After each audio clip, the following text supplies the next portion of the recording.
Torej, tukaj je že tretja epizoda Sportinfo NBA podcasta, lepo napredujeva, Blaž. Ja, res je. Zdravo, Matej.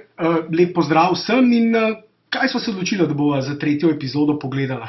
Ja, odločili smo se, da pogledava evropskega košarkarskega bisera Luko Dončića, potem bova malo pogledala, kako napreduje Miami s tem njegovim zmagovalnim nizom, ki še kar traja. Najbolj vroče moštvo lige. Ja, no in na koncu bova zaključila še z enim, kako bi rekla, heavyweight fightom, se pravi težko kategornim spopadom, verbalnim med Lebronom. Nažalost, zaenkrat samo še verbalnim, čeprav ljubitelji borilnih športov bi zagotovo radi videli tudi dejanski dvoboj. Ja, pa mislim, da Barkley ne bi imel šans proti Lebronu. Ja, po vsej verjetnosti ne, ampak mislim, da Barkley je kar dober borec, ima maso. Ima maso, ja. Tako, ampak mogoče za začetek, da se malce še dotakneva samega formata podcasta, dolžine komentarjev. Ja, v bistvu jaz bi rad se zahvalil vsem za vaše komentarje, za pohvale, za kritike. Vse vaše komentarje prebereva, vseh komentarjev so vesela. Pohvale naj dvigujejo, kritike nam dajo en tak dober feedback, da veva, kaj izboljšati, kaj vas moti, kaj vas ne moti, če sva kaj pozabila, to vse zelo rada vidva. Tako da res najlepša hvala za to, tako da upam, da boste še naprej tako komentirali, kakor ste do zdaj. Še ti kaj dodal? Ja, mogoče samo dolžina, Blaž. Ja, dobro, mogoče prejšnji teden ste eni omenili, da sva bila mičkam predolga, tako da se bova probala zdaj ta teden držati okoli 45 minut. Zdaj, če nama ne bo ratal, se že vnaprej malo opravičujeva, oziroma bova mogoče kar 2 podcasta posnela, če bova mičkam predolga. Tako, razmišljala sva recimo, da bi mogoče, če seveda, ker je ljudem, kot kaže, vsaj za enkrat bolj všeč, če je krajši podcast, če bi posnela potem več krajših podcastov. V vsakem primeru se bova pa prilagajala našim poslušalcem in, kot si dejal, upoštevala vse kritike so dobrodošle in samo na ta način se lahko izboljšava, pa da ne bova izgubljala časa za formatom, ker pejva na samo meso, na vsebino in sicer Luka Dončić. Ja, zdaj treba je, vsi sigurno ste pogledali kakšen njegov video highlightov, vem, da o njem se veliko govori, vsi mediji, slovenski, tuji, vsi mediji veliko pišejo o tem košarkarskem biseru, ki je postavil že veliko statističnih presežkov, izjemne predstave, recimo lih včeraj, se pravi snemava podcast v soboto včeraj, je pokazal spet eno fantastično predstavo, nekaj je bilo tudi fantastičnih potez, dejansko v bistvu lahko uporabljam samo fantastično, ker ne poznam besede, ki bi v bistvu bila še presežek tega, ker dejansko je fantastičen za svoje leta. Matej, recimo, če bi malo pogledala, kaj ga njega dela tako posebnega že pri 17 letih? Ja, to je res dobro vprašanje, kaj ga dela posebnega. Jaz namreč, recimo, oba dva sodila mogoče v to malce mlajšo generacijo ljubiteljev košarke, jaz košarko spremljam recimo dobrih 15 let, ti mogoče kakšno leto manj. Tako da, kar želim povedati, da nisem imela priložnost spremljati recimo v živo legend, kakor Dražen Petrović, oziroma takrat so se še učila kakati na stranišče. Ja, nekaj takega, ja. In nisem imela priložnost spremljati pač teh velikih legend, kot je bil Dražen Petrović, legend jugo košarke. Zaradi tega ne morava primerjati s temi legendami. Sicer jaz si dostikrat, recimo, kar rad naredim, je grem na YouTube in si pogledam recimo highlighte legend izpred mojega časa, pogledam recimo, kako je igral Sabonis, pogledam recimo Larryja Birda, rad pogledam vse te Karima, legende iz preteklih obdobij, da vidim, kaj so oni počeli na parketu in da poskušam nekje dobiti vtis, recimo, kako se je igra spremenila, kako je napredovala košarka, seveda, kot basketball fanatik me zanimajo tudi take stvari. Ampak dejansko moram reči, da odkar vsaj jaz spremljam košarko, takega talenta zagotovo še ni bilo. Luka je trenutno najboljši 17-letnik na svetu in mislim, da lahko to trdiva brez kakršnih koli zadržkov. Ja, in pač, ko sem te sprašoval, kaj ti misliš, da ga dela posebnega, bom pač probal jaz odgovoriti na to vprašanje. Tako, pa bom jaz potem se navezal na tvojo iztočnico. Posebno je v bistvu to, da on se v bistvu zelo hitro razvil in njegov v bistvu košarkarski okvir, bomo rekli, njegove fizične predispozicije, on je izjemno močan za 17-letnika. On je, če njega, recimo jaz osebno, jaz sem 1 centimeter ali pa 2 centimetra in točno, sem manjši od Dončića, ne, ampak jaz grem staviti, da če bi se jaz zraven njega postavil, ne, pa je on 7 let mlajši od mene, bi prej on zgledal kot 24-letnik, kot pa jaz. Tako, neverjetno razvite in seveda vprašanje, ki se zdaj poraja, je tisto, kot sem dejal, on je najboljši 17-letnik na svetu. Ampak ali je on tudi košarkarsko najbolj razvit 17-letnik, ali se je razvil, kar želim namreč povedati, to vsi poznamo primere, ki smo se kdaj ukvarjali s kakšnim športom, primere pač vrstnikov, ki so se dosti hitreje razvili od ostalih, 12, 13, 15-letnikov, ki so bili pri 15 letih že precej bolj razviti od ostalih vrstnikov in so zato bili precej boljši v tistem športu, ki so ga pač igrali, kot ostali igralci. Ampak potem, ko so jih seveda ostali ujeli, se je pa ta kvalitetna razlika znižala in so jih mogoče potem hitro celo prehiteli. Ja, jaz poznam primere v atletiki, recimo sem imel sošolca v osnovni šoli, ki je potem dejansko, ko so ga ujeli, ne, recimo tisti, ki so bili prej slabši od njega, so ga vsi prehiteli. Ne? Ja, in tukaj je seveda potem to vprašanje, ali bo Luka tudi vnaprej nadaljeval z istim razvojem. Zdaj je trenutno najboljši 17-letnik na svetu, ali bo tudi najboljši 20-letnik na svetu, ali bo tudi najboljši 22-letnik.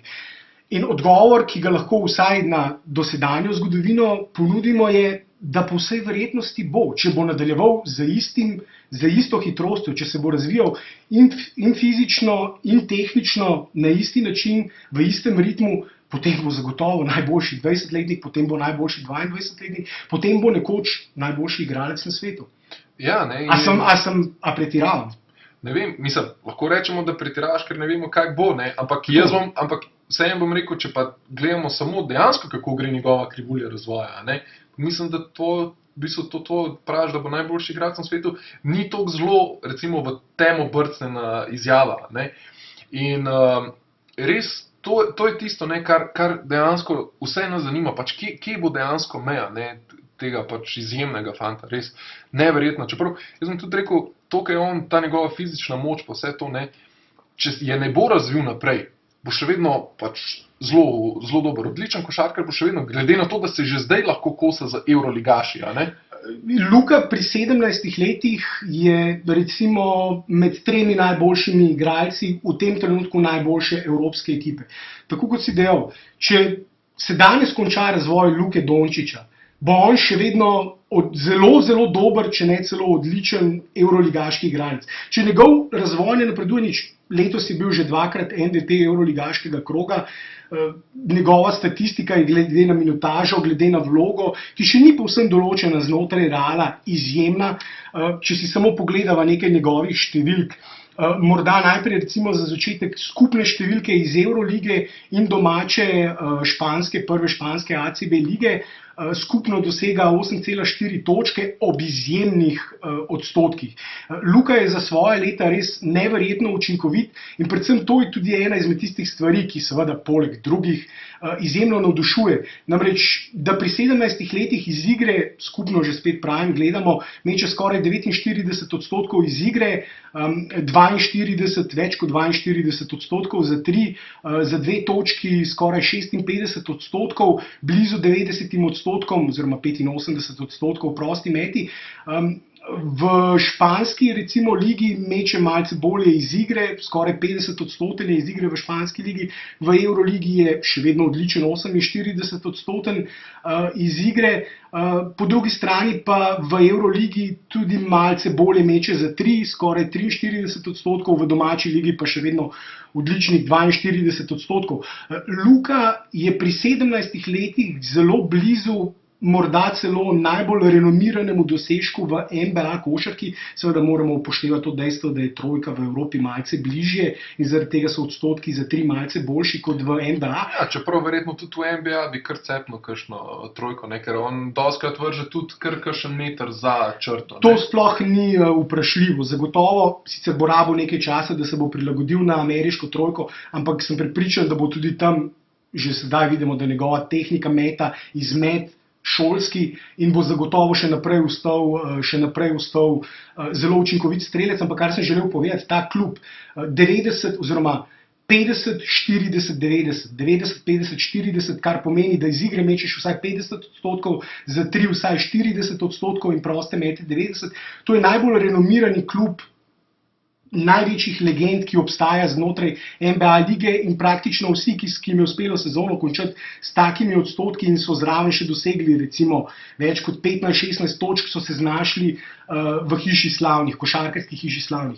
Luka Dončić bo že pri 17 letih oziroma pri 18, ko bo konec sezone, morda dosegel enega izmed najbolj mističnih dosežkov v NBA ligi, seveda že spet v Euroligi, ampak kaže na njegovo neverjetno učinkovitost. Ja, se lih to, ne, in lig zaradi tega se je najde tudi v teh različnih beležkah vseh teh skautov za ligo NBA, ne, in zaradi tega je on tudi zelo visok. Eden izmed razlogov, tako ja, da se popravim. In tudi zaradi tega se je on zaradi tega je on potem tudi visoko na seznamu želja marsikaterega tega športnega direktorja lige NBA, ne, in zaradi tega mu z razlogom napovedujejo top 3 izbor na draftu, ko se bo na njega lahko prijavil. Ne, recimo letos se še ne more, ker še ne bo star 18 let, ampak 2018 pa se že lahko prijavi na draft. Ne. In celo Draft Express ga je ta teden uvrstil. Pač Draft Express, za tisti, ki ne veste, v bistvu zelo dobro napoveduje, kdo bo kdaj izbran na NBA draftu, ne, in ga je dejansko za 2018 ga je Draft Express letos dal celo na prvo mesto. Lukatove delnice kotirajo vedno bolje, njegova cena se dviguje, njegove projekcije, kdaj bo izbran, se dvigujejo oziroma se dvigujejo. So se dvignile do tistih najvišjih mest. Vsi mu napovedujejo, večina strani, ki projicira draft nabor naslednje leto, mu napoveduje izbor na eni izmed prvih 3 mest. Nekateri mu napovedujejo že prvi izbor, nekateri še vedno pred njega uvrščajo centra Aytona, ampak zagotovo, kot sem dejal, se njegova cena dviguje. Njegova prednost, kot si že povedal, pač ena izmed teh neverjetna učinkovitost pri teh zrelost, ki jo kaže pri njegovih letih, je povsem brez precedensa, je zagotovo še nismo nikoli videli, ampak njegove druge prednosti so prilagodljivo, zmožnost igranja na različnih pozicijah. On je že pri 17 letih izjemno dodelan igralec. Zdaj, ena stvar so seveda njegove fizične, atletske sposobnosti, druga stvar, povsem druga zgodba, ki se seveda povezuje z atletskimi sposobnostmi, so pa njegove tehnične sposobnosti, njegovo znanje košarke, njegov košarkarski IQ. Preprosto pri 17 letih moramo res natančno gledati njegovo igro, da najdemo kakšne pomanjkljivosti, morda v obrambi, morda nima še skok šuta s pol razdalje, povsem dodelanega. To bo mičken manjka, to je že bolj iskanje dlake v jajcu za 17-letnika. Ker ima tako velik arsenal na razpolago v napadu, tako ogromno različnih potez, ki se jih lahko posluži, da preprosto, ja, kot si dejal, je iskanje dlake v jajcu, to, če že govorimo o pomanjkljivostih. Recimo, mene je zelo zanimalo, jaz za Dončića se je že govoril, ko je on bil tam star 13-15 let, ne?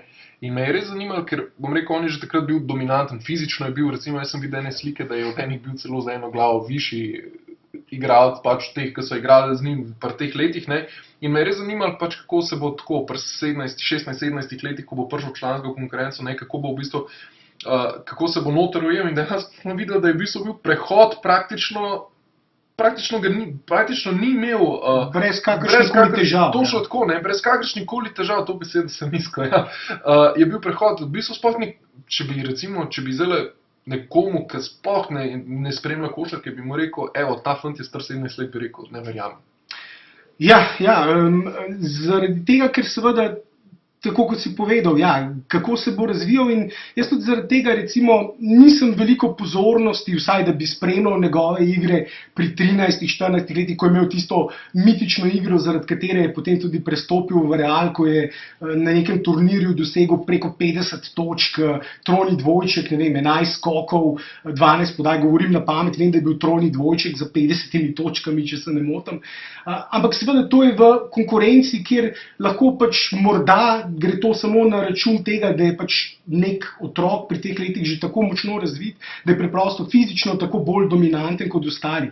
Zaradi tega tako podobno kot ti. Sem jaz čakal lansko leto, ko je pač prvič zaigral za člansko vrsto Reala, sem čakal, da bom videl, kako se bo znašel v članski konkurenci, kako bo igral in preprosto še vedno navdušuje. Ja, jaz se spomnim, enkrat si mi enkrat rekel nekaj časa nazaj, si rekel, prav mogel sem pogledati tekmo Reala, zato ker me je res zanimalo, če je ta fant res tako dober. Tako, mislim, ker preprosto seveda, že spet, lažje je ocenjevati, ko vidiš nekoga igrati v članski konkurenci. In Luka je trenutno med 3 najboljšimi igralci, v tem trenutku najboljše evropske ekipe, namreč včeraj se je Real povzpel na prvo mesto lestvice pred CSKA-jem in Olympiakosom, če se ne motim. In Luka je, ja, seveda, jaz bi se upal trditi, da je celo najboljši igralec, zagotovo bo najboljši igralec, ampak v tem trenutku morda še ni, recimo, bodimo toliko objektivni in reči, da še ni boljši. Čeprav že spet po drugi strani, zame recimo napad organizira že bolje od Julija. Julij vsekakor, da ga ne bomo podcenjevali, med 3 najboljšimi organizatorji v Evropi. Zame je morda za Teodosičem celo drugi najboljši, s tem, da je precej boljši v obrambi kot Teodosič, pri katerem je morda to celo razlog, da ne bo nikoli zaigral v NBA, če se ne bo naslednje leto podal tja, ampak da ne bova zgubljala besed za Teodosičem. Ja, dejansko je Luka pri teh letih počne stvari, ki preprosto še niso bile videne, in tukaj se moramo vprašati, ali bo njegov napredek šel v isto smer tudi naprej. Kot sem že dejal, pomanjkljivosti praktično je izredno dodelan igralec, ki ima izjemno majhne pomanjkljivosti. Recimo lateralna hitrost, to je že sam omenjal, hitrost, eksplozivnost, fizika, to je tudi sam omenjal, ampak ne vem, koliko se o tem sploh splača pogovarjati pri nekom, ki še vedno raste, ki se še vedno fizično razvija, ki še vedno ni zrastel v svoje telo, ki je seveda, kot si dejal, mislim, da si že omenil, da ima izjemen okvir, da je zgrajen, da bi ti v bistvu pri podobni višini, seveda, starejši si izgledal kot 17-letnik prej kot Luka, in dejansko seveda je vprašanje, kako se bo razvijal naprej, in ni mogoče še fair, da zdaj pač ocenjujemo njegove pomanjkljivosti pri teh letih, ker še ni do konca razvit. On še vedno raste, zdaj je visok 202 cm, in seveda, dokler ti še rasteš, preprosto mišice ne ujamejo tvojega razvoja in moraš pač seveda ujačati mišice naknadno, potem, ko določiš določeno. Seveda sem prepričan, da v Realu ima odlične kondicijske trenerje, atletske trenerje, ki skrbijo za njegovo pripravo, in glede na to, kako razvit je pri 17 letih, so očitno svoje delo opravili dobro. Predvsem me navdušuje, recimo, ko govorimo o sami fiziki, me navdušuje njegova moč.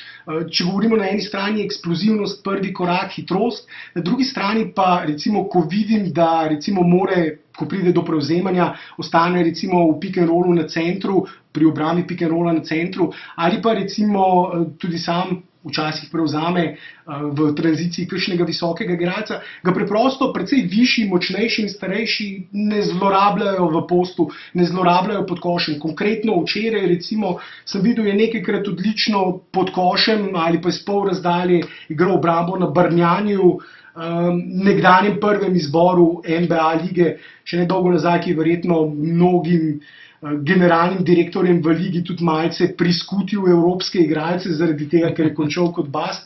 Ampak še vedno zelo dober evropski igralec in še vedno igralec, ki je, ne vem, koliko je Brnjani star, 29, 28, govorim na pamet, mislim, da še ni 30.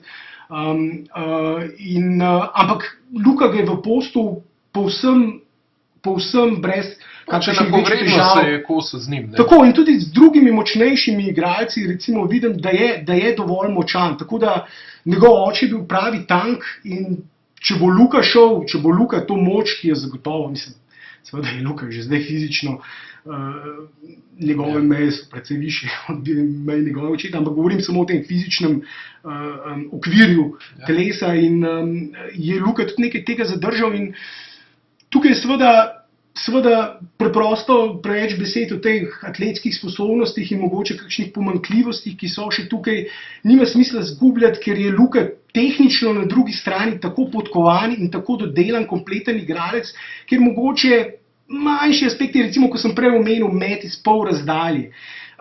Luka gre v smer moderne košarke, kjer met iz pol razdalje izumira. Pomemben je prodor, pomemben je uspešno dobro zaključovanje izpod samega obroča in pomembne so trojke. In Luka to že zdaj zelo dobro počne. Ja, sej lih to je tisto, ne, in res je, pa bom rekel, nekaj sva gledala, recimo, da pač ni slab atleta, ne, ampak ni pa zdaj spet vrhunski atlet, recimo. Ni elitni nivo, ne, ampak pri 17 pri 17 letih, ne, ampak recimo primer tazga je recimo Curry, ne. Curry tudi ni elitni, on ni elitni atlet, ne, pa je bil MVP. Tako, tehnika lahko premaga atletiko, izjemno dodelani igralci lahko premaga, še posebej, če so te dodelani igralci visoki, tako kot je Luka in lahko igrajo na večjih različnih položajih. Točno tako, ne, in njega odlikuje tudi ta, ker v bistvu zato, ker je pač on prav zase, da je organizator igre, ne, in tukaj lahko recimo potegnemo eno usporednico z Magic Johnsonom, pa zdaj ne pravim, da je Luka Magic Johnson, ne, ampak moram povedati, Magic Johnson, njega je krasila lih ta izjemen pregled nad igro, ker je bil pač kot organizator igre visok in je videl nad branilci in je lahko boljš bral igro, a ne, ker jo je pač tudi boljš videl. In isto se zdaj dogaja z Dončićem, v bistvu isto, pač Dončić ima recimo podobno, včasih se jaz vprašam, ko sem gledal kakšno uro, rečem, pa kje ga je videl, ne? In dejansko je to zaradi tega, ker je pač njegov branilc včasih tudi za 2 cm nižje od njega, ne? Tako, če ga pokriva igralec na zunanjih položajih, še posebej, če ga pokriva organizator, Luka odlično vidi preko obrambe, vidi čez obrambo in to mu seveda omogoča odličen pregled. Ne, in lih zaradi tega je tukaj še ena dodatna stvar, zakaj je, ki ga dela toliko posebenega, ne? In pa to, kar si že omenil, ne, ker lahko igra na večjih pozicijah. Tak igralec v NBA recimo je zdajle Greek Freak, Antetokounmpo, ne? On lahko igra na poziciji 1, organizator igre, ali pa 5, kaj je center. Včasih tudi, ne, in to so v bistvu, zdaj jim pravijo ameriški mediji, to so unicorni, ker so pač toliko zelo redki igralci, ne, ki lahko igrajo na večjih pozicijah in dejansko je ta, ko bi rekel, NBA gre vedno bolj v to position-less basketball. Se pravi, da ni pozicija, da nimaš ti igralca določenega položaja točno na določenem položaju, ampak imaš ti igralca, ki lahko pač menja položaje, ki se lahko rotira z igralci, ne, in tukaj lahko hitro povzročaš tudi težave nasprotni obrambi, ne, s temi menjavami. Tako pride do tako imenovanih mismatchov, kjer ostane nizek igralec na visokem igralcu, visok igralec na nizkem igralcu. In seveda to mismatchi so tisto, kar je treba v košarki vedno izkoristiti in čimer prideš do lažjega meta. Točno tako, ne, in lih to, ker on je izjemno dober z žogo v rokah, ne, on dejansko lahko igra praktično kjerkoli se mu zapaše, ne. In tudi, recimo, če bom mogoče še lahko igra na vseh zunanjih položajih. Ja, ampak recimo, če bo še mičkan zrastel, ne, bi lahko mogoče igral tudi noter. Zdaj, on sam tega noče, ne, ampak bom rekel, lahko bi tudi to, ne, ker recimo fiziko že ima, da bi lahko, mislim, z kakšnimi evropskimi centri, ne, bi že lahko, že pariral, recimo tudi glede na to, da ima 201 cm, ne, pač bi lahko na moč pa malo lahko šel, ne, ampak vsekakor, kot sem dejal, v obrambi mu manj težav, je dovolj močan, da lahko recimo tudi na višjih igralcih ostane. Seveda, ko govorimo pa o napadu, je pa kombinacija njegove tehnike, vodenja žoge, pregleda. Včeraj smo videli, kaj je naredil s tisto potezo, kako je v bistvu po pick and rollu povsem razorožil centra, zmedel, zbegal s tistim preigravanjem med nogami. Tudi njegov obrambni igralec ni vedel, kaj narediti in je preprosto položil čez obrambo. Sicer neka unikatna poteza, ki jo verjetno ne bo vsako tekmo naredil, vendar vsako tekmo počne počne stvari, ki niso tako spektakularne, vendar še vedno tehnično tako dodelane, da preprosto vidiš, da kaže zrelost, ki je že spet, ves čas govoriva, 17-letnik, ki počne stvari, ki jih 17-letnik do zdaj še nikoli v zgodovini ni počel. In preprosto, ja. Ne, in mene recimo pri njemu fascinira tudi ta, bom rekel, v narekovajih nesramnost. Ne. On je tudi pač pa samozavest. On je pripravljen tudi na koncu vzeti žogo v roke 3 sekunde pred koncem in vrsto zmago. Ne. In doskrat mu je tudi uspel, da je na koncu lih v samih končnicah zadeval kakšne nore trojke prek rok, ker so vsi samo ustali pa mu zaploskali. In to je tudi ena stvar, ki me pri njemu zelo fascinira, ker zelo malo 17-letnikov je toliko v bistvu samozavestnih pa toliko mentalno močnih, da so to pripravljeni narediti. Jaz povem po pravici, če bi zraven mene bil Jul Fernandez, ja, jaz bi dal njemu žogo vrš. Ne? Tako, mislim, dejansko v vsakem primeru in to, kar si omenil, recimo ta positionless košarka, ki je zdaj aktualna, to je tisto, kar Lukatu seveda neprimerno dviguje ceno in zaradi česar bo verjetno na koncu tudi bil prvi izbor. Izjemno pomembno je, da bo Luka, recimo tudi če bo kaj zrastel še, bi bilo verjetno dobro, da še vedno ostane in igra na zunanjih položajih. In recimo opazil sem, da ima tudi sam malce tega Durantovega kompleksa. Namreč Durant je igralec, ki je uradno na seznamu, je njegova višina približno 206 cm, čeprav je vsem jasno, ko ga gledaš, ko stoji zraven kakšnega centra, recimo DeMarcusa Cousinsa, da je višji od njega in da je v resnici visok 211-212 cm. In pri Durantu je bilo vedno v zgodovini tako, da je želel, da je njegova višina čim nižja, da ga ne bojo trenerji porivali pod koš. Ker seveda, čim si ti visok 211-212 centrov, te še posebej v mlajših selekcijah konstantno dajo pod koš. In Durant se tega vedno bal, zaradi tega je vedno želel, da bi bil čim nižji. In mislim, da je nekaj podobnega pri Lukatu, da zaradi tega je povedal zadnjič, da je 202 cm visok, ampak da želi, da bi nehal rast, ker verjetno želi ostati na položaju organizatorja. To je vsekakor, čeprav smo govorili o positionless basketbolu, o košarki brez naprej določenih pozicij, je dejstvo, da Luka najbolje funkcionira žogo v roki. Zdaj, seveda, današnji košarki imaš primere tudi krilnih igralcev, ki igrajo že žogo v roki. Konec koncev najboljši igralec sveta je tak primer. LeBron James igra pozicijo, ki se ji danes recimo nekako reče point forward, organizator na krilu, igralec, ki je recimo še vedno krilni igralec, ampak igra izjemno veliko žogo v roki in že spet pride do teh mismatchov, pride do teh nesorazmerij v napadu, ki jih lahko potem odlično izkoristiš. Ja, točno tako, ne. Pa zdaj recimo, če gledaj, ti si prej omenil, ne, da bo Dončić verjetno prvi pik na draftu, ne, ampak moramo mi da malo to pogledati tudi, da on pač je odvisno tudi od tega, kako pogodbo bo zdaj z Realom podpisal. Zdaj, če bo on podpisal z Realom dolgoročno pogodbo, ne, je vprašanje, če bo prvi pik, pa ne zaradi njegovih sposobnosti, ampak zaradi tega, ker enostavno, če bo ekipa v NBA vedela, da on ne bo takoj prišel k njima, ne, oziroma če bo sploh prišel k njim, ne bojo za njega dati prvi pik. Ni šanse. To je seveda zelo dobro vprašanje, kaj bo Luka zdaj naredil. Luka bo kmalu star 18 let in bo podpisal prvo profesionalno pogodbo. To zdaj pomeni, da ga seveda čaka izjemno pomembna odločitev. Namreč naslednje leto bo lahko prvič odšel na draft. Kot si povedal, če naprej seveda preko njegovega agenta vsa moštva že dobijo ta podatek, če bo odšel naslednjo leto že v ligo NBA, potem bo nedvomno izbran med prvimi 3, verjetno po vsej verjetnosti celo prvi na draftu. Če pa bo izrazil namero, da bi dalj časa ostal v Evropi, za kar jaz upam, da se ne bo zgodilo, bi pa se lahko zgodilo, da bi padel precej na draftu, oziroma vsaj nekaj mest, ker seveda moštva ne želijo žrtvovati tako visokega pika za igralca, ki ostane v Evropi, se mogoče poškoduje v tem času in preprosto ne pride kot isti igralec v NBA. Seveda je pa povsem posebno vprašanje, ki se ga splača postaviti, je pa status Jula. Luka namreč še vedno je Jul prvi organizator moštva. Tekme začenja Jul na položaju organizatorja, razen ko je bil seveda poškodovan in takrat je Luka odlično zapolnil ta položaj prvega organizatorja.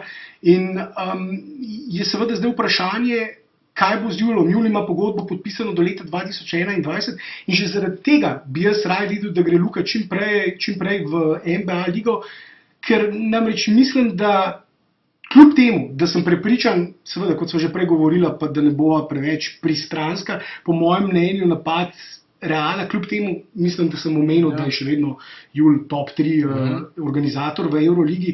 Mislim, da napad Reala teče bolj z Lukatom na pleju, zaradi vseh teh prednosti, ki so jih govorila, zaradi njegove višine, pregleda, zaradi potrpežljivosti in zrelosti, ki jo kaže v igri. Preprosto, verjetno se v mnogih pogledih, recimo tudi zdaj v podcastu, ponavljava in uporabljava te presežnike. Jaz sem že v tekstih, ki sem jih napisal, da pač preprosto zmanjkuje presežnikov, ker seveda nimamo takega igralca z ničemer za primerjati.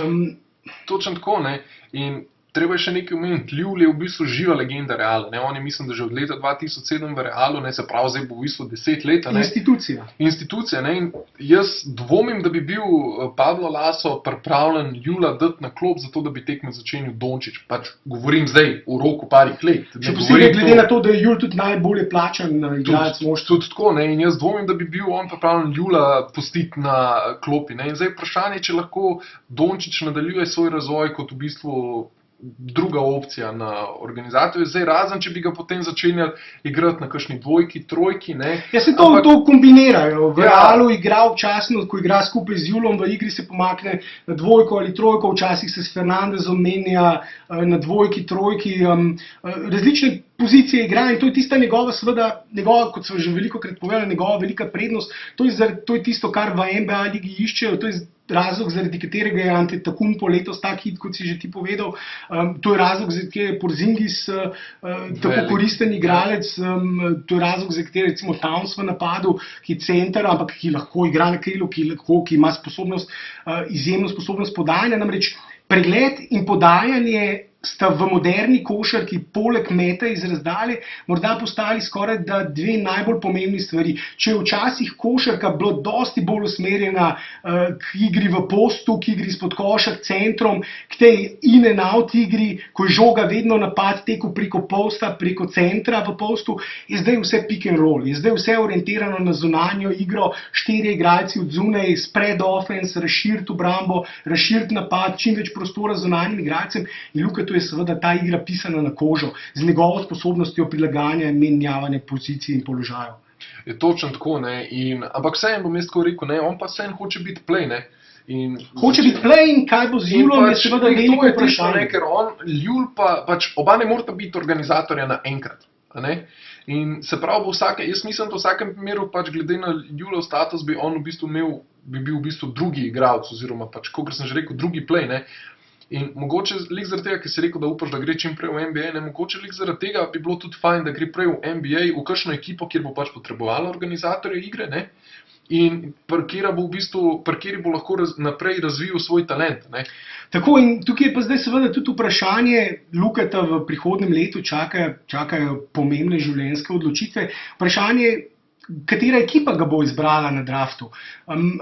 Tudi to je vprašanje, kdaj se mu splača iti v ligo. Recimo, govoriva čisto teoretično. Naslednje leto, letos je najslabša ekipa, zagotovo bo tudi končala kot najslabša ekipa, je Brooklyn, ki je letošnji in pik za prihodnje leto poslal v Boston v tistem velikem tradu za Piercea in Garneta izpred let, ko so praktično svojo prihodnost žrtvovali za možnost, da bi takoj tekmovali za naslov prvaka, ki se je seveda klavrno ponesrečil. Ampak povsem možno je, recimo teoretično možno je, če gledamo samo odstotke možnosti, da se to zgodi, je, da bi recimo naslednje leto Celticsi dobili Dončića, recimo, če bi se prijavil na draft, da bi ga izbrali kot prvega. V tem primeru, recimo, Celticsi bojo verjetno že letos imeli top 2, top 3 pik, na draftu je letos ogromno zelo dobrih, tisti najboljši igralci so organizatorji, in izberejo organizatorja, Fulca ali Bola, ta dva sta med najvišjimi rangiranimi playi, dobijo enega izmed teh, v moštvu že imajo Isaiaha Thomasa, all-star playa, in potem naslednje leto, recimo, da na draftu izberejo še Lukata, bi bilo zelo slabo zanj, da bi odšel že v izdelano ekipo, ki se bori za tiste najvišje pozicije na vzhodu, ki že tekmuje, da bi prišel kot drugi, bi verjetno imel velike težave z dobivanjem minut, kljub temu, da kljub njegovem nespornem talentu, je seveda zato bolje, da gre v neko ekipo, ki se šele gradi, v moštvo, ki se šele gradi. In tukaj je potem tisto vprašanje, zdaj, ki ga bo mogel on svojim agentom, na katero bo moral on svojim agentom odgovoriti, kaj si jaz že želim, kako bo šel moj razvoj. In tukaj lahko midva seveda samo ugibava in ne moreva kakšnih dokončnih odgovorov dati. Jaz lahko samo to rečem, da mislim, da je za njega najbolje, da gre čim prej v NBA ligo. In seveda predtem mora tudi zagotoviti si položaj. On more pod nujno prvo leto, ko bo prišel v NBA, mora tekme začenjati v prvi peterki in mora igrati resne minute. Mora se razvijati takoj na začetku. In seveda, če bi bili to recimo Celticsi, jaz dvomim, da bi dobival dovolj minut in da bi lahko recimo bil v položaju, v katerem bi se lahko razvijal, v katerem bi bile dovoljene napake, ki jih bo seveda na začetku kariere počel, ne glede na to, kako dober je. Točno tako, ne. In res bo zanimivo videti, ne, kako se bo odločil. Zdaj, jaz, tako kot si ti rekel, ne, jaz isto upam, no, da bo on šel čim prej v ligo NBA. Saj mogoče se to sliši smešen, ker recimo pač vemo, da je tista oguljena fraza, da pač ne hiti z NBA, izdeli se kot igralec, pa potem prej v NBA, ne, to je bilo dosti v zadnjih letih tako, ne. Ampak to je bilo predvsem zaradi tega, ker so na evropske igralce so gledali tako, malo po stran so gledali v NBA, ampak to je zdaj, bom rekel, predvsem, če pogledamo lep primer sta Porzingis in pa Antetokounmpo, ne, tega ni več, pač. Ok, še vedno recimo Goran je mičken zapostavljen, ker je Evropejca, ne, grem staviti, da če bi on bil s tako statistiko Američan, da bi to bilo boom, ne. Recimo, primer Gorana je tak, da on je bil izbran pozno v drugem krogu in zaradi tega seveda kariero začel kot rezerva za Nešem, dolga leta moral čakati na svojo prihodnost v prvi peterki, ampak kot izbor, top 5 izbor, kot top 3 izbor, eden izmed najvišjih izborov, to ti ponavadi garantira, recimo, da boš začel srečanje, da boš začel tekme že prvo sezono v prvi peterki, da boš igral velike minute. In predvsem seveda slaba moštva ponavadi dobijo visoke izbore in zaradi tega lahko gradijo iz nule. Medtem ko ravno zaradi tega sem omenil seveda Celticse, ker Celticsi pa niso tako moštvo. Oni so pa že izdelano moštvo in tukaj je seveda potem to vprašanje, katera ekipa te izbere, kam greš, in kakšne so možnosti, na katerega bo mogel seveda tudi Luka odgovoriti, preden se bo podal čez lužo. Seveda, obenem pa bo mogel tudi zvedeti, kakšna je prihodnost Jula, ali bo do leta 2021, ko ima pogodbo, igral prvega playa, potem on tudi že spet, tudi v Evropi, v Realu, verjetno ne bo dobil dovolj minut na playu, kot bi si, verjetno toliko minut, kot bi si jih sam želel. Ja, točno tako, ne, in mislim, Ljula si recimo že dolg časa si ga Houston želi, pa še kar ne bi šel, pa bi šel, pa ne bi šel, ampak... Ja, ne, on se je odločil, da bo ostal v Evropi, on je zdaj obljubil svetlove. Sem nekje bral, da je nekaj tudi že resno, da je razmišljal o tem, da bi šel v Houston, ampak se na koncu vseeno odločil, da raje ostane v Realu, pač, ker tukaj ima vse, on je živa legenda, on je kot recimo, kakor je bil Iker Casillas v nogometnem klubu Real, ne, on je bil dejansko pač institucija Reala, ne. In lih to pač to v bistvu, on je v bistvu neke vrste zdaj trn v peti razvoju Dončića, ne. Ja, recimo pač na nek način, ne. Neka ovira na poti, ampak bomo videli na vse odgovore, na vsa vprašanja bomo dobili odgovore potem, ko bo Luka in seveda verjetno bojo tudi kakšne podrobnosti o pogodbi prej ali slej prišle ven, vsaj tako posredno, vedno se to zgodi, tako da bomo verjetno čez kakšen mesec ali dva bolj natančno vedeli, kakšni so njegovi načrti. Seveda, že spet, če recimo se on odloči, da bo naslednjo leto odšel v NBA, ali ga bo potem Real namerno njegove minute zaviral naslednjo, ali mu bo namenili manj minut, kar je povsem možno, ker vejo, da jih bo že čez eno leto zapustil, zakaj bi potem oni seveda potem forsirali igralca, na katerega ne bojo mogli kmalu več računati, bojo seveda raje forsirali domačega zvezdnika, ki je obljubil zvestobo ekipi do leta 2021, ima sklenjeno pogodbo in bojo seveda več minut namenjali njemu. Ampak mogoče zdaj pogledava še malo tisto, kar je tudi ta teden odzvanjalo, namreč to, da je Luka še enkrat potrdil, kot je že na svojem Twitterju že pred časom, da bo igral letos poleti za reprezentanco, seveda, če bo zdravje, če bo vse, vedno je treba ta pogojnik v športu dati, ampak da bo zaigral za reprezentanco in da bomo končno imeli priložnost Lukata tudi v naši reprezentanci videti igrati z Goranom. Imamo zdaj dva igralca, recimo enega izmed najbolj vročih igralcev v Evropi na eni strani, na drugi strani Atlantika imamo enega izmed najbolj vročih igralcev v NBA ligi.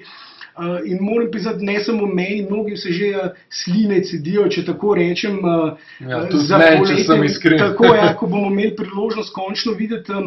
Mogoče celo dva najboljša igralca v zgodovini slovenske košarke igrati skupaj. Seveda, en je na koncu svoje reprezentančne poti, drugi povsem na začetku. Nažalost, ne bomo imeli priložnost oba igralca, recimo, da bi dva taka igralca imel na vrhuncu kariere skupaj v moštvu.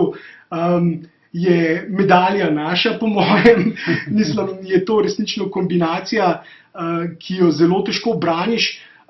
Predvsem zaradi tega, recimo, ker če pogledamo mogoče potencialno peterko na naslednjem, na tem evropskem prvenstvu, kjer zdaj seveda, če Luka začenja tekme v Realu, lahko sklepamo, da bi moral začenjati tekme tudi v slovenski reprezentanci. Tukaj so zdaj različne kombinacije, recimo v obrambi, v napadu, katere igralce ustaviš v prvo peterko, ampak jaz sem skoraj da prepričan, da bi na zunanjih položajih prva peterka Slovenije morala biti Goran Dragić, Zoran Dragić in Luka Dončić. Ja, jaz se čisto strinjam s tabo, ne, in pač predvsem zaradi tega, ker vsi trije so sposobni potem menjati tudi položaje med sabo, ne, in zaradi tega mislim, da bo ta naš izjemno gibljiv napad. Točno tako, ne, in ta naša zunanja linija bo, pač kako bi si rekel, izjemno gibljiva in izjemno nepredvidljiva. In visoka. Pomembno je to, ker nam manjka centimetrov pod košem, vsaj recimo na položaju krilnega centra, kjer še ne vemo, ali bo mogoče Edo Murić tudi odlično se je boril v kvalifikacijah, ampak Evropsko prvenstvo je še stopnička više, vsaj stopnička više kot kvalifikacije. In že v kvalifikacijah sem, kljub temu, da sem rekel, da se je dobro boril, ampak recimo višji, boljši, močnejši centri, recimo so mu povzročali precej težav preprosto zaradi tega, ker ni dovolj močan. In tukaj je zdaj seveda vprašanje, pod košem, verjetno bo na centru Vidmar spet začenjal tekme, tako da to je že rešena zadeva. Na položaju krilnega centra Svaleka Murić, morda nekaj se govori o Marinkoviću, tem igralcu, ki ima tudi slovenski, če se ne motim. Slovenski korenje, mislim, da je njegova mama je Slovenka, drugače pa igra v Zadru. Tako, ja, v Alba ligi in letos zelo dobro igra. Mislim, v vsakem primeru bi, vsaj po tem, kar sem videl do zdaj, verjetno bil boljša opcija na krilnem centru kot katerikoli drug igralec, ki ga imamo sedaj v reprezentanci. In to bo treba še rešiti, ampak v vsakem primeru zunanje položaji bi pa po mojem bi jih morali zasedati Goran, Zoran in potem še Luka. Namreč, kot sem že dejal, izjemno visoka zunanja linija, ki bo lahko pomagala tudi v skoku. Luka je še ena njegova prednost, vse smo že precej povedali o njemu, ampak ja, tudi v skoku ima občutek za skok, ima občutek za blokado, pomaga v obrambi, se bori, je dovolj močan, da lahko v postu pomaga na skoku, tako da zagotovo bi tudi v tem elementu on lahko pomagal naši reprezentanci. Ampak predvsem je to pomembno, ja, da se lahko vsi trije izmenjujejo na vseh položajih, prihaja do mismečev. Luka lahko, vedno je bila, že prejšnji teden sva govorila o tem, kako pomembno je, da imaš ti v postavi dva playmakerja, dva igralca, ki sta sposobna organizirati napad, in to nam je pogosto manjkalo. Recimo tista famozna četrtina proti Litvi, ki pogosto pride na dan, ko je prišel do tistega mrka slovenske reprezentance, ko mislim, da je edine 2 točki dal Goran v enem protinapadu. Dve točki dal Goran v enem protinapadu, ampak razen tega nam ni uspelo nobenih drugih točk. In takrat je bil ravno problem to, da je dobesedno celotna obramba Litvancev se skoncentrirala samo na Gorana. Lahko si pogledaš recimo napade, kjer je dobesedno 5 igralcev gledalo samo v postu, v prodoru, dobesedno obkroženih okoli Gorana, medtem ko so recimo naši 4 drugi 4 bili povsem sami, ali na trojki, ali pod košem, in so po vrsti grešili ogromno metov, po drugi strani pa tudi niso bili sposobni organizirati napada, ko je pač moral Goran, zaradi tega, ker so ga ne samo podvajali, ampak potrajali, početverili, ne vem, kaj bi bil pravilen izraz. In zato je pomembno, da imaš tega drugega playmakerja v ekipi, ki lahko ali organizira napad in ti igraš brez žoge, lahko se zamenjata, predvsem pa, ko tebe podvajajo ali pa njega podvajajo, lahko izkoristi to prednost v igri in sebi ali pa soigralcu pripravi odprto priložnost za met, neovirano priložnost za met. Ja, točno tako, ne. In res, jaz čisto iskreno povem, jaz se zelo veselim reprezentančne akcije Slovenije. Mogoče sem celo bolj navdušen nad, pač, v bistvu, po mojem mnenju, če sem bil kdaj toliko, s takim pričakovanjem, točno tako, proti koncu poletja, ko se bo začelo Evropsko prvenstvo, ker mislim, predvsem jaz imam občutek, da bo naša ekipa zelo taka zanimiva za gledati. Pa se ni nujno, da bojo zmagovali, jaz ne napovedujem nobene medalje, ne bo kaj mislim, ampak jaz mislim, da bojo tako zabavni bojo za gledati. Z Kokoškovim, ki je napadalno usmerjen trener, napadalni strateg, v bistvu upravlja v Utahu vlogo napadalnega koordinatorja, trenerja, ki skrbi predvsem za napad moštva, in to je počel že pred tem, počel v Clevelandu, počel v Phoenixu, počel je še v parih drugih ekipah.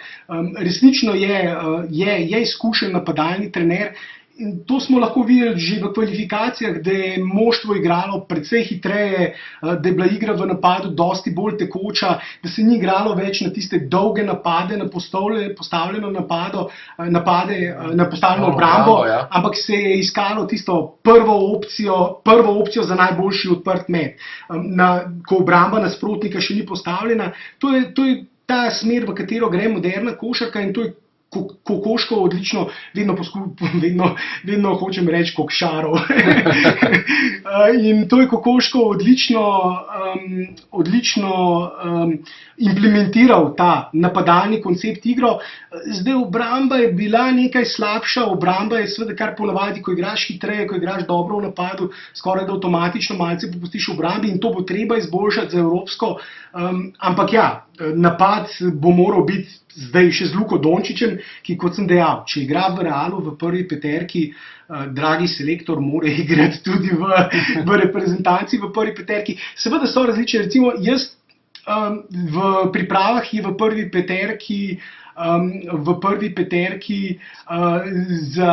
začenjal tekme Prepelič na položaju 2. In to je predvsem zaradi tega, recimo, da je zmetil daleč, malce več prostora dal Goranu, kar je odlično počel, ampak zdaj z Goranom in Lukatom na zunanjih položajih je, mislim, da že dovolj, oba dva imata dovolj dober met, potem tudi Murić, če bo slučajno na šterki, ali pa Marinković je sposoben. Zdaj seveda omenjava tega Marinkovića, ki ga verjetno sploh ne bi smela, in o tem bova povedala kaj več, ko bo čas za reprezentanco.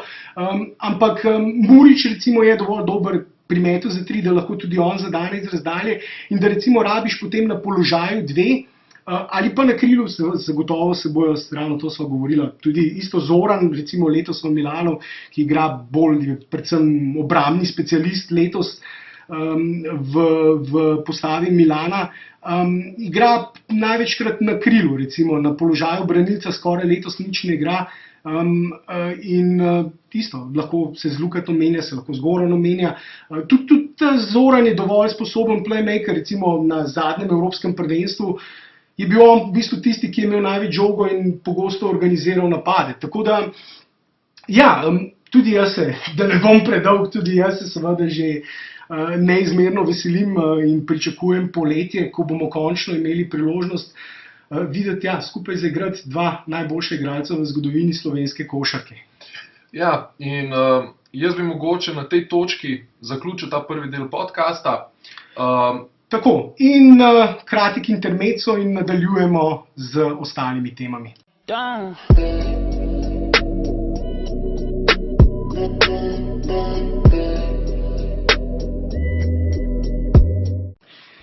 45 minut tega podcasta je mimo, vse 45 minut sva namenila za Luko Dončića, čeprav sem mislila cel podcast praviti teh 45 minut, tako da Matej, kaj bova zdaj naredila? Ja, mislim, da je zato najbolje, da potegneva črto pod tem podcastom, ga izdava kot posebno epizodo o Luki Dončiću, o katerem bova nedvomno posnela še dovolj različnih epizod, in potem drugi del tega današnjega podcasta oziroma današnjega snemanja izdava posebej kot poseben podcast, povezavo do drugega dela, v katerem se bomo lotili Miamijevega zmagovalnega niza, ki še kar naprej traja in ki ne pojenja. Miami ostaja najbolj vroče moštvo lige, in pa seveda spor težko kategornikov, Barkley, Reblon. Iskrile so se besede, pesti niso zapele, ampak več o tem v drugem delu, kot sem dejal. Povezavo do drugega dela boste našli v opisu tega prvega dela, zato kot sem dejal, Lukata imam na glavi, Blaž potegniva črto po tem podkastu in zaželiva vsem poslušalcem še naprej lep dan ali pa, da se nam pridružijo v drugem delu podcasta. Točno tako. Adijo.